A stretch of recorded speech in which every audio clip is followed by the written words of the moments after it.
Welcome to Court Candy, the women's podcast that's part hoops, part hot takes, and all group chat energy. I'm your host, Sloan, and with me today is my co-host, Kate. Say hi. Hey there. Today we've got a stacked lineup. First up, let's talk about the trades that's shaking up the W. Then we're diving into our predictions for which teams are going to make the playoffs. And finally, let's get into the hype. And when I say hype, I mean hypothetical segment. What if there was a gay versus straight WNBA All-Star game? Who would be on your team and who would win? But before we dive in, let's hit the candy bar where we talk about something sweet in the WNBA while testing out some candy. Let's get into it. What do we have here, Kate? Today's candy are sweet and spicy watermelon slices with what I think is kind of a tagine-inspired spice on them. So here we go. I've never tried them before. Okay. Found them at the local store. Let's show the camera. Yep, they look like little watermelon rings. All right. And we'll give them a try. You go on ahead. Psychic or anything, but I just feel like I might get heartburn. So maybe our sponsor can be Pepto-Bismol in the future. Your eyes don't say a lot. It's not too spicy. Okay. This is my first time trying this. It's like chamoy or something? Yes. Okay. Sweet, spicy, salty, fruity. Because I am a wuss, it is actually giving off some spice. You're still chewing. Do you want me to go through my sweet spot first? Yes, please. Okay, cool. It is Cami Brink's return. Yeah. So happy to see Cameron back on the court. It has been such a long time since we've seen her play. I can't remember how many games she got out in her first season, but it was a handful of games before she very sadly tore her ACL. And so we've all been eagerly anticipating her return. Really glad that the team gave her appropriate capacity to heal and be retrained and ready to go. And she got back out on the court and she hit her first bucket was a 3-pointer. So you can't be mad at that. Happy to see her back. Excited to see how the Sparks will do going forward. And always nice to see a number 2 draft pick back out on the court. Yeah, Cameron Brink. We were so excited. Remember we went to the Liberty game because they were playing the Sparks and we were so excited to see her. But then the week before or something, that's when she tore her ACL. Yep. It's such an unfortunate thing that ACL is the most common injury. For some reason, rookies. I think they just come in overplayed from their NCAA seasons. Yeah. That's probably it. But yeah, we would have seen them just over a month into the year last time. Right. Into the season. It was June 2024 and she was already out. So she really barely got any playing time in before she was off the court and has been out for, 14 or so months. So just couldn't be happier for her. No, I think she was explosive when she came back into the court. When she made her debut last week, she did a massive block. The fans are cheering for her. And honestly, they're so close to making the playoffs that I think that she could be the secret sauce. They're still gelling, yeah. But I think the team is maybe coming together in a different way for the future, which is pretty exciting. All right. Oh, cool. Okay, so my sweet spot, or the highlight of my week in the WNBA, as you know, one of the most controversial things that happened in the W last week was that someone threw, I don't even know if we can say this on the podcast, but it's our podcast. It's our podcast. We can say anything we want. Somebody threw a bright green dildo onto the court during the Atlanta Dream and Golden State Valkyries game, and it came out of nowhere. At first, they're like, oh, it's like a Sprite bottle. No, friends. No. It was a sex toy, and it landed onto the court, and the camera followed it and did a close-up of it, and it was very clear. But that wasn't the best part. The best part was that immediately the face of the WNBA, Sid Colson, tweeted and she said, sorry, I did not mean to throw that so far, y'all. And she's such a comedian. I love it. I think you could just imagine her in the sand just like throwing it like a javelin onto the court. Not only that, she just launched her podcast called Unsupervised with TP, and they jumped on it. They created a Mean Green account on Instagram, and then they interviewed Sid dressed up like the dildo in a bright green blazer and a collared shirt, and they just went to town with it. I think that was my highlight because they took a situation which we could have just had an uproar, like it's like a huge attack on women, it's misogynistic, all these things. Yes, but it was also funny. And Sid Colson just threw light to it, turned a stupid moment into something hilarious, empowered us. Yeah, it was definitely a lot of fodder for good laughs and also some very reasonably placed frustration because it Yeah. should never have happened in the first place. But if it's going to happen, at least someone can make fun of it. Isn't there like a clear bag policy? Most of the places would have a clear bag policy. So, So maybe they're smuggling it in elsewhere. yeah, gross. Brings up some hygiene questions, really. Exactly. So just stop it. It's not funny anymore. Okay. So thank you for sharing your sweet spot. And you too. Thanks. Okay. We're going to dive into segment number 1, which is hot topic of this weekend. Yesterday, we woke up on a beautiful Sunday morning to massive chaotic trade news instigated by the Dallas Wings. But before I jump into the Dallas Wings trade news, I want to just pass it off over to Kate for a new segment that we're calling Kate Has Questions. So the idea behind this segment is that I know I've said it before, but I'm going to say it again because we're very new. I am not an athlete. I never really played sports unless it was required of me in gym class. And so my knowledge of all things basketball has really come by osmosis from watching the game a lot.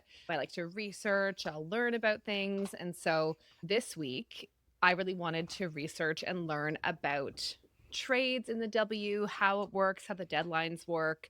And so this new segment is going to be dedicated to a little deep dive that I do about a specific topic that I used to know nothing about. So I would never call myself an expert in anything related to basketball, to be clear, but I have done some research and I want to just share what I know now. And I'm sure you know some of it, but I feel, dear listener, maybe you are interested. Dear listener, so sweet. So trades in the W, the first thing, the kind of simplest level is that they happen in kind of two main waves. So there's the off-season wave, and then there's the mid-season wave. So the off-season wave are those big moves that we see that happen between typically January and April. So the season usually opens up around January 15th, or the off-season trading window opens up around January 15th. And that's when we see those big, typically free agency trades happen. So we think about Brittany Griner going from Phoenix to Atlanta, or all of those big moves that happened, KP going from the Aces to the Sparks, lots of kind of those big off-season moves, typically I say related to free agency. Those happen before the season begins. So January to April typically. So lots and lots of movement. And of course, this season we had last season, there will likely be expansion drafts happening. I'm assuming if it's similar to last year that they'll probably happen in that kind of November, December timeline. And so then come January is when the moves will start to happen. And then you have your mid-season trades, which happen typically in July and August. So typically at the beginning of the season, you don't make a lot of trades really, really early on. And the trades really start to pick up after a few months when you're starting to understand how your team is playing, where you're stacked in the rankings to try and understand really what your potential is. And so one of the things that I find really, so first of all, there are two deadlines. There's the trade deadline, which is coming up August 7th, 3 p.m. Eastern. So that's this week. And then there is the wave deadline that's happening later in August. But importantly, there are a few things to consider about why trades happen, and this will speak to one of the trades that we're talking about today. All right. So mid-season trades, these trades that we see in July and August, typically happen for a handful of reasons. One of them is the salary cap in the league for that team. They may have room that they want to use up. They may be hitting their salary cap. So there's a financial aspect to why you might want to be making a trade. In particular, one of the ones that I think we'll find coming up here is the championship window. So by the time we get into August, people are really starting to understand there's only a handful of weeks left until you go into the end of regular season play and you're moving into the championship window. If you do not have the standing likely to make it into the championships, it's not uncommon to trade away your bigger name players in order to create space for the future. So is it okay if I talk about the one that we're going to be diving into? Go ahead. Sure. Just give them some context. Yeah. So the big news that came out on Sunday was that Dejanay Carrington is being traded away from the Dallas Wings to the Minnesota Lynx. And this is a perfect example of that championship window trading situation. So the Lynx is extremely well placed right now for a championship run. They are the highest ranked team in the league right now. If they keep playing this well, not only will they for sure make the playoffs, but are very, very well positioned to win the playoffs. This is an opportunity for them to, really ensure that their entire bench is padded with top talent. And for the Wings, you may think, well, the Wings are doing so badly. Why would you get rid of a talented player, most improved in 2024? Why would you offload a high quality player when you're the Wings and you really need the help? This is actually the perfect moment to make a trade that involves getting rid of a vet or a quality player in order to trade for the future opportunity, a 2026 draft, for instance, like a first round draft pick, or even we're starting now to open up into longer windows. So a 2027 first or second round draft pick. So I can't remember the exact details. I'm sure you have them there, but the details of those trades, typically when we're seeing these later in the season trades, it's typically recognizing that championship window is coming up and you're either stacking to really set yourself up for a win, or you're offloading in order to prepare yourself for a rebuild, which is really what I think we're seeing here with Dallas. Right.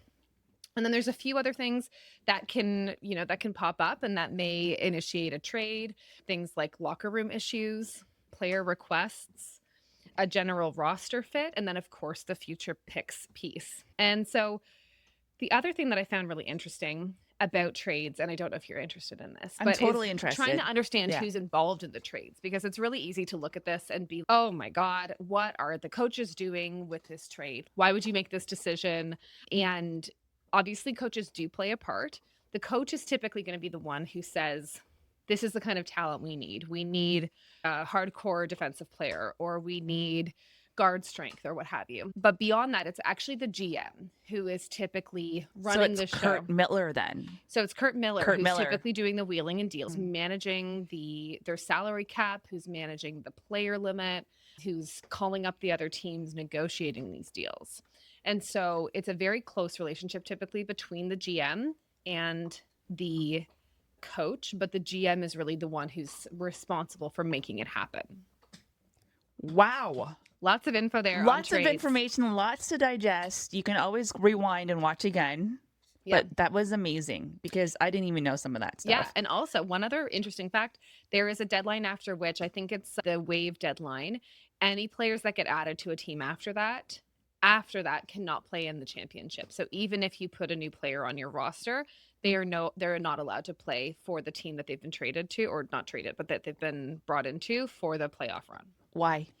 I think it's partly so that you're not making like very last minute playoff run changes. So the trade window closes first and then the waive window closes. So you could, in theory, pick up a free agent before the end of this period. You can waive players to create other space on your roster. The only changes that can happen in the playoff period is if there's an injury and you need essentially a relief player due to injury. Got it. So waiving is a really good window. For instance, if someone is experiencing an injury that will likely put them out for the championship, you can waive that player for the balance of the season and pick up a new player. Okay. But not through a trade. Also, I think you mentioned it's because you didn't want vets chasing the ring. Exactly. You want to prevent the system from, a vet just moving from team to team to whatever team is going to likely win and securing a ring at the end of the season. So the idea is that they should be part of the team. Okay. Yeah. Wow. Thank you. Lots of info on trades. Kate's got questions. Question answered, in my opinion. Hopefully you found that interesting too. Thank you so much for that. Over to you for the trade update. So let's talk about the trade. Yesterday morning, woke up shocked as hell. So the Dallas Wings traded Dejounte Carrington over to the Minnesota Lynx. I had the details here as to what that entailed. In return, the Dallas Wings received Dyvan Miller, Carly Samuelson, and Minnesota's 2027 WNBA draft second round pick. And at the same time, the Dallas Wings had to waive Tara McCowan to make room for the trade, which is unfortunate because she's a powerhouse in my opinion. So if you don't know about the players, this is just a little bit of tidbit about them. Miller was a number 2 pick by the Lynx in the 2023 WNBA draft. This year, she leads all forwards in three-point shooting, making 53.8% of her attempts from deep. Her average is 4.1 points while shooting .476 overall. Samuelson, Carly Samuelson, who is sister to Katie Lou Samuelson? Katie Lou Samuelson, great job. Samuelson has only been able to play 16 games this year following an injury and surgery to her left foot. She was traded to the Lynx from the Mystics just in April. McCowan. I think McCowan was redundant, to be honest with you, because McCowan, Lee Rue, same height, 6'7".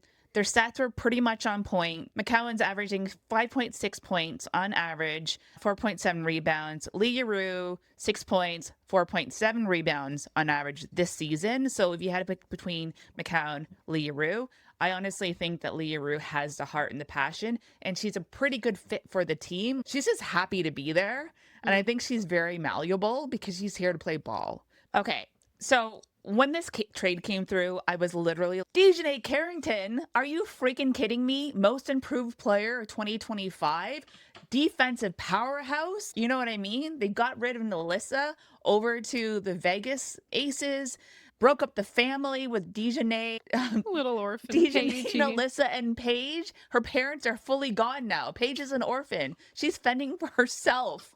Thankfully, she can do it. I know, she can do it. She's incredible. She's killing it right now. So then the coach isn't that competent. Chris Koklanis is not a competent coach. We can tell. I honestly feel there has to be a method to Kurt Miller's madness. Hopefully. There has to be. You can't be bombing so hard, getting rid of your key players to rebuild. If they're trying to get AZ Fudd in the 2026 WNBA draft and team her up with Paige Beckers and build a UConn dynasty, what is the end game here? Is it to build up a younger team to get all the top draft picks and become a powerhouse in 2028, 2029? I don't What's even think it's happening? going to take that long. If you look at the rebuild that's happened with the Fever, it's basically taken, this is season 3 of their rebuild, right? They got AB as their first round draft pick in 23. They got Caitlin Clark as their first round draft pick in 24, made some critical trades, and, love the team or hate the team, they are doing really well. They're ranked 5th right now overall. That's going to put them in really good stead for a playoff run this year. And they, even in year 2 of this rebuild, they had a successful playoff run. It didn't get them the whole way, obviously, but even making it into the playoffs when they were a bottom ranked team in year 2 at the beginning of that, pretty good. So I think there is a real opportunity here. My guess is that they're hoping for 2027 to really be the moment when the fire is going to light under the team. I'm curious to see if it's possible considering the quality of the coaching, but the teams go through high moments in their dynasties and low moments. But the difference between the Dallas Wings and the Fever is that they tried. Like the Fever tried. You had Christy Sides. And when I say tried, I mean the coaching staff tried really hard, totally. right? Like Christy Sides was up and down, literally the sidelines of the court. She was screaming. She was hoarse. I think she lost her voice multiple times. If you look at Chris Koklanis, he is literally just sitting down and just spectating. Oh, yeah. I mean, Chris Koklanis is a joke of a coach, and the players seem to think the same thing based on the faces they're making while they're watching him draw up his plays. So I don't have a lot of faith in him as a coach, but I think the rebuild time will tell. I would be surprised if we see Chris Koklanis last until 2026, though. When do you think they decided to make this move? Was it when they drafted Paige Beckers? When it was before that they decided When they would decided tank? to tank the season? Yeah. Poor Paige Beckers. What did you say the other day? Oh, yeah. She's lost more games this season than she has in her whole career since she was 10. Since she was 10. Yeah, she doesn't lose. And She now just she's eats losing it. constantly. Yeah. Oh my God. Poor Paige Beckers. Yeah, I think Does it matter if they maybe even they play? thought that the team would just gel once Paige was there and JJ Quinterly was there and they had Dejanay and Melissa. Maybe they figured that the coaching wasn't going to be that critical. My guess is they realized that they were going to tank pretty quickly into the season before they traded away Melissa. It's just so sad to watch. Oh, it's so much wasted talent. It really is a heartbreak. I know. My heart just bleeds for these rebuild teams. Dallas, Connecticut. It just bleeds for them. This isn't really a trade. It's more of a player got waived and then got signed to another team a few weeks later. So Alyssa Peely. I was so excited to have Alyssa Peely in the 2024 draft with Caitlin Clark, Cameron Brink, and everybody else. Alyssa Peely was the 8th overall selection by the Minnesota Lynx. She joined the team and got very little playtime at all, even though she was averaging, I think, over 20 points in her senior year with Utah. Eventually, I think it was a few weeks ago, she got waived by the Minnesota Lynx. And honestly, I think she got set free because the team is a powerhouse. So it was hard for her to get any playing time at all, right? You were about to say something. No, agreed with you. I think she's been woefully underutilized while on the Lynx. Right. So she was woefully underutilized. She was just set free. I think it was the best thing for her. When the trade news came through for the Dallas Wings, we also got a notification that the LA Sparks had signed Alyssa Peely, which was amazing news. Yeah, I'm excited for them. I think it'll be really interesting to see how this influences their defense.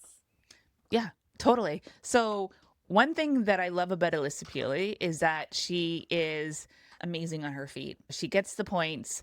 Lynn Roberts actually coached her at Utah. So the band is coming back together and she's on a 7-day contract, which apparently that's all you can sign a player for. And if you do decide to bring that player on, you have to sign them for the rest of the year. I hope that's the case here with Alyssa Peely because Lynn Roberts, having coached her before, will be able to understand where she fits with the team. Did you see the latest news that Satu is likely off for the rest of the season? Personal reasons. For personal reasons, and they think that there may be some team issues. So that could impact the Mercury. Let's talk about it.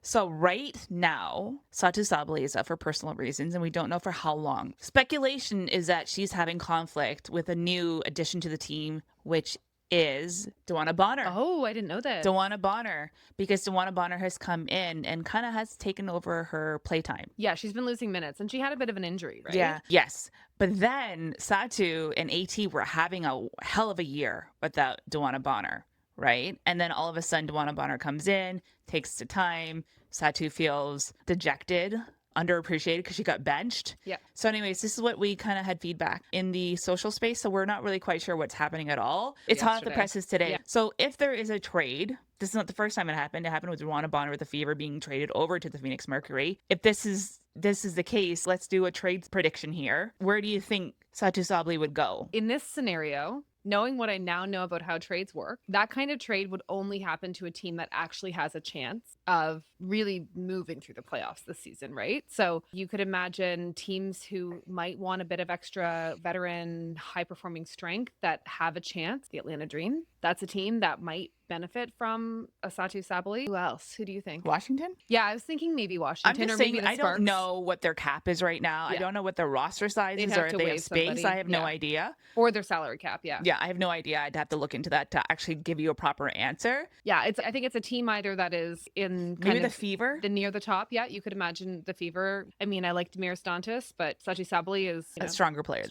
Overall. Definitely. And it would really position the Fever very, very well, I think, to have her there. There's like a fine line between the teams and the league being so responsive to player requests, which I think can make the league seem a little less professional. If I agree, if there's like constant kind of like, oh, you're unhappy, okay, let's move you. But at the same time, when you're really looking at a playoff run and the Mercury is doing really well right now, you might want to consider a trade because you need a Satu, and if she's not going to perform for you, then you may as well find the right person to perform for you. Anyways, let's see what happens. We don't know. Anything is up in the air. Honestly, it's so hard to keep up with the WNBA. It is literally like a telenovela. It's the telenovela. A telenovela. It's the time of the season for trades. So what's happening now is that the minority stakeholder of the Boston Celtic is offering to pay $325 million for the Connecticut Sun. And in addition to that, they will build a $100 million practice facility for the Connecticut Sun in Boston. Amazing. I think it's amazing news.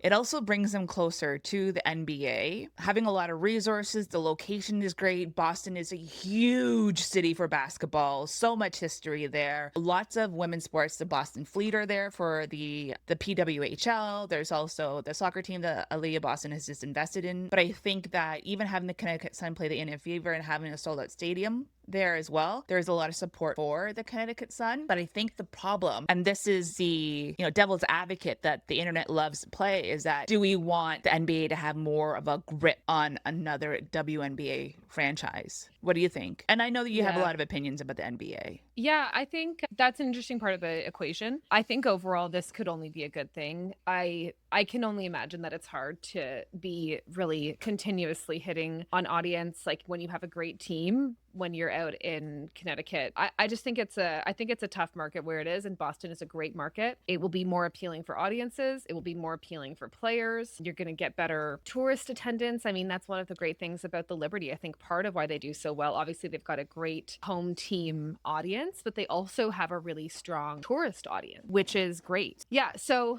I think the location wise, it makes a lot of sense. And in terms of having the NBA invested, I think it's fair to be concerned about too much presence of the NBA in the WNBA, and we can see very clearly that it's influenced conversations around player pay. However, the Celts are a really good team. Good is relative, but they're a very beloved team, and the market is strong. There's obviously an appetite for basketball in that market, and if it brings the team further into the core of the city, if it gives them access to funds, a better training facility, I think that's a good thing overall, and it will help attract good players because it's a better market. I totally agree with you. I think, if anything, it's only going to be positives here on in. There was actually a survey done. I think it was The Athletic that did it. But the Connecticut Sun with the Chicago Sky are one of the worst managed teams, right? It's probably due to fund. And with the Celtics coming from a legacy team, I think definitely that's going to help the teams. Just like the New York Liberty, right? Yeah. Building the practice facility.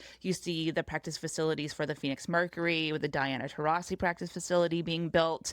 So they need to catch up if they want to be a contender in the WNBA. Absolutely. And investment is investment. I think it's really critical. I would love to see $325 million purchase is huge. It's the biggest for women's sports ever. Yeah. I think that can only mean good things. I agree. So we're getting into it now. Playoff push. 38 more days left in the regular season. The top 8 teams will qualify for the playoffs, which will begin on Sunday, September 14th. Currently, Minnesota Lynx, New York Liberty, Atlanta Dream, and Phoenix Mercury are ahead of the pack. It's a tight race right now between seeds 6 through 10. What are your thoughts, Kate? Well, first, I really want to shout out the Atlanta Dream because I feel like this is sort of an unexpected turn of events for this season, in my opinion. But I feel like this is a team that has been really grinding it out and not being very flashy, but just going and working and getting the win. And I'm really excited to playoffs. We're going to see them there. I hope they have a long run at it. I'm just really excited for them. And I love that this is a bit of an underdog story. It's a huge underdog story. I wouldn't even think of the Atlanta Dream when I think of top 3. They're in 3rd place right now. I know, it's amazing. Brittany Griner in the year 2025.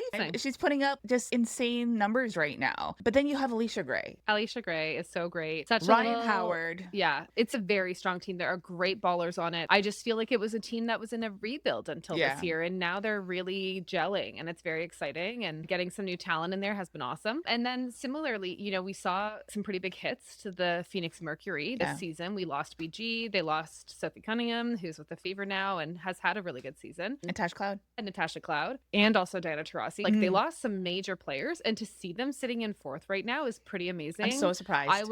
They still have Kalia Copper. She's outstanding. They have some real talent on the team, but I was expecting more of decimation, not quite as bad as Connecticut, but it felt like it could have been that, and they have not kept their fire. The Mercury's going up. Mercury is interesting because AT, I think, is playing the best year of her career. Absolutely. She is in the run for MVP. She is not named enough, but I think absolutely she should be a part of the conversation for MVP this season. Who gave her the nickname Gramps? Because she's not playing like a grandpa. I think it's her energy. I don't think it's her moves. I think it's definitely her energy. And then also Kalia Copper is grandma. And then grandbaby is Angel Reese. Amazing. I think it's from Unrivaled. Amazing. Okay, but anyways, Gramps is putting up the numbers and really carrying the team. So happy to see the team come together this way. And of course, now they have Dawana Bonner as well. I think they're really well positioned for the playoff run here. Let's cycle back. Minnesota Lynx, 1st place. By far. 24 wins. They're just killing it right now. What's funny is that now they just have Dejanay Carrington. How selfish of them to just continue to just stack their team. I'm really happy to see the Lynx doing so well. And I do think MVP is a very likely consideration here. I love MVP. It's like she was made for it. Yeah, totally. Okay, so then Indiana Fever, 5th place. Surprised. Color me surprised because Caitlin Clark has been out like the majority of the season now. She right? has been. And they've rallied in. So why do you think they're in 5th place? Well, I think a lot of people were saying when Caitlin first got injured that the team is nothing without Caitlin. And I think what we've seen is really now a second season of a style of gameplay that I think was initiated with Caitlin, right? But that has been maintained and built on throughout this season. Team's passing continues to be a strength. Kelsey Mitchell is obviously an outstanding franchise player. She is one of the best. I think she could be in MVP conversations. She just has such skill, so much energy and athleticism on the court. Aaliyah Boston, I think, plays some very aggressive and strong defense. You're seeing great playmaking from Lexi and Sophie. Talk about I think Erin is the McDowell for a secret second. sauce this season. She Stepping is, into huge shoes. yeah, she's incredible. She's so fun. She's a little, I feel like there's a cartoon of a mouse Speedy that Gonzalez. just, Speedy yeah, Gonzalez. exactly. That's She's what throwing she is. herself, and she's doing her master's degree. Oh my God! Can you imagine being one of the surprise a pick- and she was brought in as an injury cover, Yeah. right? I believe earlier this season, and the magic, the secret sauce, just was tasting good, I guess, because she's had a great season. Incredible. I love watching her play, and she's miniature. She's so small. I think she's 5'6". 5'6". She's low, like our height. low fives. she's Low not. fives. She's miniature. She's not and she's doing a great job. They're gelling. And Like, the super close run is seed 6, in my opinion, to seed 10. 6 to 10. We have the Seattle Storm in 6th, Las Vegas in 7, 8th is Valkyries, 9 Washington Mystics, and 10 Los Angeles Sparks. This is a push. The Aces have been struggling. I mean, this was a team where we were ready to say, at what point online, one of the creators was saying, like, at what point do we just start calling the Aces a bad team? I think that was a really reasonable question. Yeah. And I think they've really turned it around in the last few weeks, like or last week or two. They've really been able to start gelling again. And I think part of it is Sue Lloyd being able to start landing some points again. It's good to see. They had the worst game 2 games ago. Literally in franchise history, it was their worst loss. It lost to the Minnesota Lynx. It is not a fault to lose to the Minnesota Lynx, okay? It is actually somewhat of an honor to even just play them at this point. They're doing but really they well. lost by 53 points. The Las Vegas Aces, the Connecticut Sun last place wouldn't lose by that much. Asia Wilson was asked what happened after that. And she said, she told the team, if you're not embarrassed, you should not be in this gym, because it was so bad that I felt it. Yeah, that's an appropriate thing to say. I was embarrassed for them, and I don't even play basketball. Yeah. I just watch from the sofa. Yeah. Well, clearly they don't play basketball either. Well, they weren't that day, but they turned around the next day and they had a really solid win. They did against GSV. Yeah, exactly. And GSV obviously has been struggling since Kayla's been out. But overall, I'm happy to see the Aces do well. I think it's very much up in the air what's going to happen this season. So for me, if they're currently seeded 7th, I don't know what that'll mean for the rest of the season or for the playoffs. I think they'll make the playoffs. How will they perform? It's very... So for me, I think the Storm stay in 6th place. I think the Aces get dropped. They're so inconsistent. Jewel Lloyd, inconsistent. I don't know what it is, whether confidence. I know that she's coming off the bench. Great for her to identify and communicate with the team. I think Golden State Valkyries are going to drop from the 8th place. I think the Los Angeles Sparks are going to take their spot. And I think the Mystics are going to jump in. Okay, so you're seeing the Valks on the decline. Yeah. And you're seeing the Sparks on the rise, and you think that the Mystics can pull it up as well? I do. Yeah, I do. I can see that. I think the Mystics are going to do great because the surprise duo, Citron and Airfin, are just going to come up. Yeah, I think they are a great duo. It's just really a question of, can they pull it together right now in this season in time for playoffs? I think they can crack the 8 and be in the playoffs. I don't think they'll have a long playoffs run, but I'd love to see it for them because the Mystics have struggled. Yeah, I'd love to see it. I think that they can do it. They're just off by 1 game right now. And with the Golden State Valkyries, they're just seeing losses. I think what's keeping them in play right now is because they had the legacy of Kayla Thornton and Mo Billings, who are currently out right now for the season. Kayla Thornton's out right now for the season. Mo Billings, we don't know how long. And those two were vets who are keeping the team together. What do you think? Fair. Yeah, I think you're right. I think GSV, they were having a killer season, especially for an expansion team, but it's just been really tough going without Kayla. So I think we will continue to see a drop there, unfortunately, which is disappointing because I really want the best for them. But it's an expansion year. They've proven that they can do great things. It's just going to be a little hard to pull it all together this season, I think. Yeah. And yeah, I think you're right. The Sparks has a bit of new energy right now, and with KP's leadership and some really strong players, Rakia, Cami, Dearica Hamby, it's a really strong team. And you know, not all looks. It's also ballin'. They are. What are you saying by? What do you mean by all looks? Because they're a beautiful team. Yeah, yeah. I think the reflection of player. The LA Sparks for some reason are so beautiful. So like, it's LA. We clearly need to have the hottest players around. Okay, this is going to be a really fun one. The hype. And when we talk about hype, we're talking hypotheticals because Kate and I love doing hypotheticals. Like, who would you pick to be your sidekick in a zombie apocalypse? But today we're going to do something that we saw on Twitter, which is now X, but we still call it Twitter. We saw a tweet I think a couple of weeks ago, asking when the gay versus straight WNBA All-Star game would be, and it tickled our fancy. Absolutely. So then we thought, if there was one, who would we pick for our teams? So Kate and I are doing a mock draft. So this is what we got for Team Gay and Team Straight. Yes. Are you excited? Yeah. You're Okay. taking Team Straight. I'm taking Team Straight because I've been in a relationship with a man before. There you go.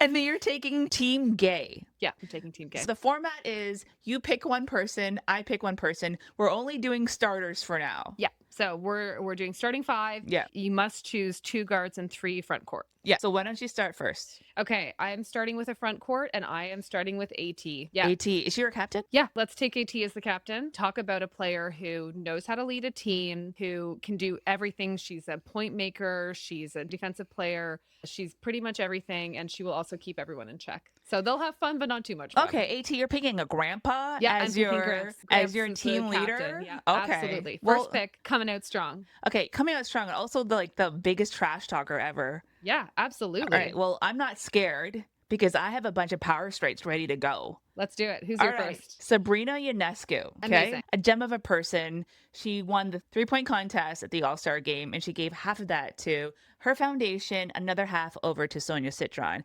Okay, so my second pick is going to be a guard, and it's going to be Chelsea Gray. I'm taking the point guard. Point God? Yeah, that's her nickname, is point guard. Is point God? Yeah, because she's such a great guard, and she can hit constant buckets. She's got great energy. I'm allowed to have 2 grandpas on the team. I feel like Chelsea is a second grandpa after AT. I don't know why you're talking about Chelsea Gray in the present format when all this stuff happened in the past. Chelsea is still an outstanding player. I don't know what no, you're talking she is about. not. Yeah, She's she on is. the losing Las Vegas Aces. She's one of the reasons why they're not pulling through. We're not talking about Jewel Lloyd here. Oh, okay. I'm taking Chelsea. Okay, you're taking Chelsea. I'm gonna pair her up with some young blood, Caitlin Clark. All right. Okay. Caitlin Clark, I don't have to say anything about that. With her groin injury? We're talking about if this was in a perfect world where nobody had any injuries. Okay, then my third, I am going to dig into the Liberty and I'm picking Stewie for my next front court player.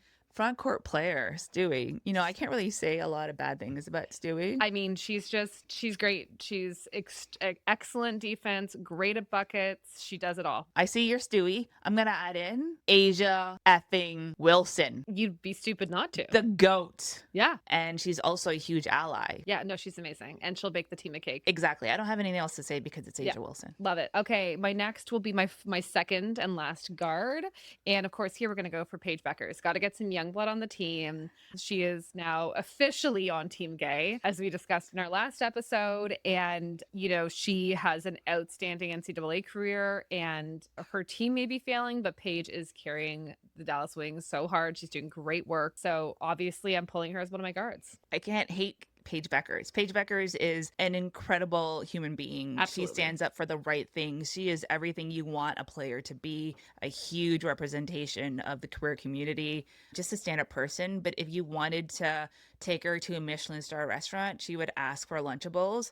And if you wanted to take her to a spelling bee, she would fail monumentally. So that puts me with my guards as Paige and Chelsea Gray. And I think that gives us some nice dynamism there from the guard. All right. So I'm going to go with MVP. Yes, you are. She's an incredible leader. She's calm, cool, and collected. And she is probably going to take the MVP this year. I really feel it. She's leading the #1 seed team and she's a great representation. And she's taking everyone through the whole league through to the WNBA CBA negotiations. Yeah. And she is a co-founder of Unrivaled. So not only is she making a massive impact for her team, but she's also doing it for the league and the players. My final pick for front court is going to be Kalia Copper. I think that she... Grandma. I can't even say it. Grandma. Yeah. Oh, yeah. Yeah, Kalia. I mean, she's amazing. The Mercury's doing so well this season. And she's small for front court, but you've got Stewie there. She'll grab the height that we need. And I think, Kalia is extremely versatile on the court.